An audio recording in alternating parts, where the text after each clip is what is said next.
it's always nice to, for me anyway, start and end the year here in Dubai. It's typically what I've done most of my career, and I've had a lot of success in the region. Winning at the Emirates again this year, and winning this tournament a couple of times, and hopefully the race to Dubai for a sixth time on Sunday if I can just keep playing the way I played last week in Abu Dhabi. But yeah, always good to be back. I can't believe it's 15 years since the first time we came here, back in 2009. So yeah, it's always good to be back, and I guess my goal this week is to not have anyone with me on the 18th green. Try to win both titles. Coming here last year, I already had it wrapped up, and which was obviously really nice, but at the same time, maybe lacked a little bit of motivation within the tournament because of that. So knowing that I still have to go out and play, pretty well, depending on what Tristan does, I think that gives me a little extra motivation to keep a bit more focus this week. Sevi's almost like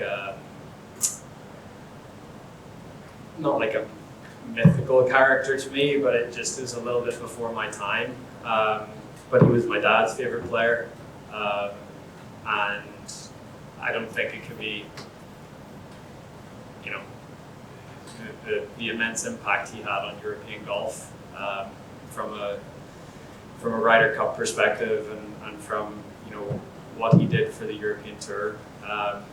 He means a lot to the overall game of golf, but specifically in this part of the world, and on this tour. So to draw level with him, and to have a career that can sort of somewhat stack up against his is very cool. Incredibly consistent again.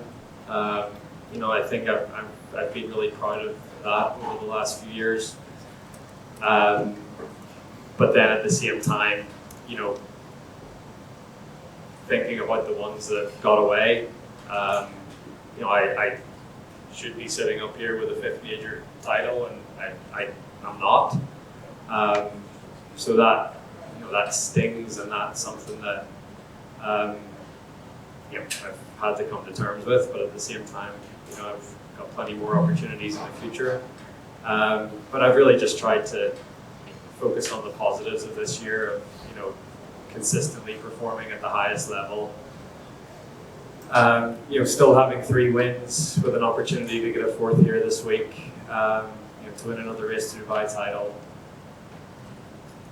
Did I achieve every goal I set myself this year? Probably not, but I still consider it a successful season.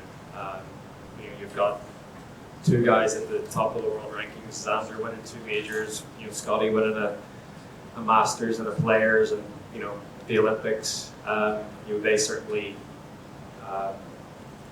separated themselves from the pack this year, and I'm obviously very aware of that, and only makes me more motivated to to try to emulate what they did this year. So I've gotten to play, I guess, a little bit with him. I played behind him the final day at Wentworth, and then played that one hole in the playoff. Played with him the first 2 days last week. And you can see why.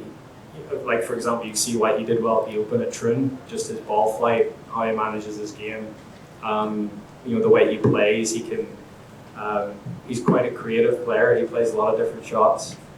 And yeah, he's had a wonderful year. We had a good chat last week about what his plans are for next year, and obviously, PGA Tour card, and sort of his plans to try to make that work over there as well. So, but yeah, great young player, plays well in those sort of tougher conditions, and can fly his ball in the wind. And yeah, he's a very, very solid player, and he's had a fantastic year. There's a lot of fairway bunkers that are in the middle of the fairway at about 310 yards. So it's nice to be able to hit it over them. I think we've been coming back here for 15 years, and it's a very modern style golf course that suits what I do pretty well. There's 4 par 5s and I can take advantage of those. There's a couple of shorter par 4s I can get it close to. I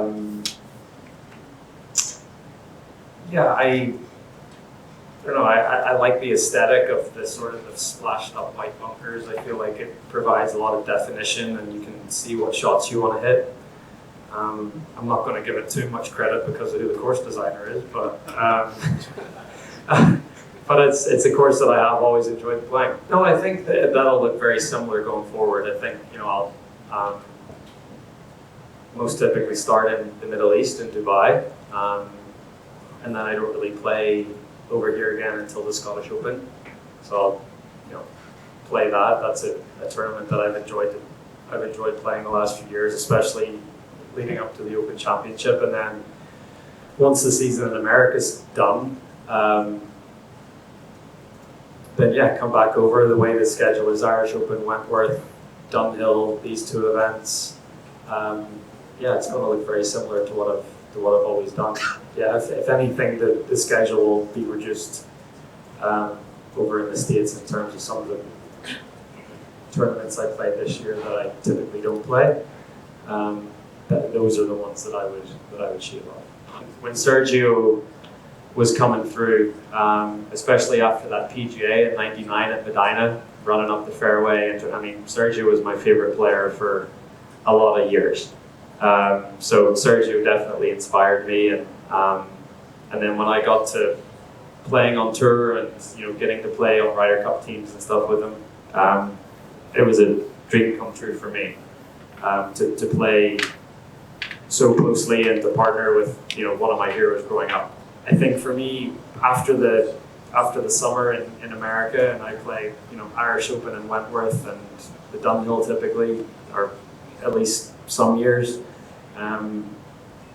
There's only so many tournaments you can play, but I'd love to go back and play the Spanish Open and the French Open, and I've talked about this for a while about the importance of some of these national opens, and they are some of the most historic tournaments that we have in the game. So I would certainly like to go back and play in front of the Spanish fans eventually.